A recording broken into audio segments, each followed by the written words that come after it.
Hello guys, welcome back to my channel. তো আজকে আমি চলে এসেছি ব্রাইডাল ক্লাসে। আর ক্লাসে কিন্তু আজকে হচ্ছে কি কলকা প্র্যাকটিস আর হচ্ছে কি শাড়ি ড্র্যাপিং। তো এই দুটো ক্লাস কিন্তু আজকে আছে। তো বেসিক্যালি কলকা প্র্যাকটিস করা কিন্তু আমাদের সবার মোটামুটি হয়ে গেছে। আমি তো খুব বাজে করেছি, যাই হোক সেটা পরে বলবো।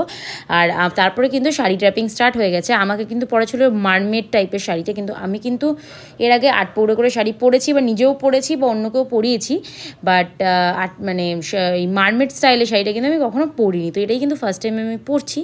অ্যান্ড দেন তারপরে আমি প্র্যাকটিস করছি, বিকজ এটা আমার কাছেও নতুন। তো তার জন্য আমাকে প্র্যাকটিস করতে হবে, নাহলে আমি ভুলে যাব।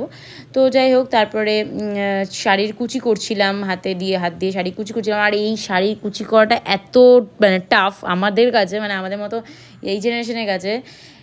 সোজা হয়, একটা সোজা হয় তো একটা ব্যাকা হয়। তো যাই হোক, এইসব করে তারপর চলে আসলাম হচ্ছে গিয়ে বাড়িতে। আর বাড়িতে এসে কিন্তু চাউমিন নিয়ে চলে এসেছি। আর খিদে পেয়ে গেছিলো, তাই কিন্তু চাউমিন নিয়ে চলে এসেছি। আর চাউমিন কিন্তু এখন আমি খেয়ে নেবো, বিকজ আমার বেশ ভালোই লাগে চাউমিন।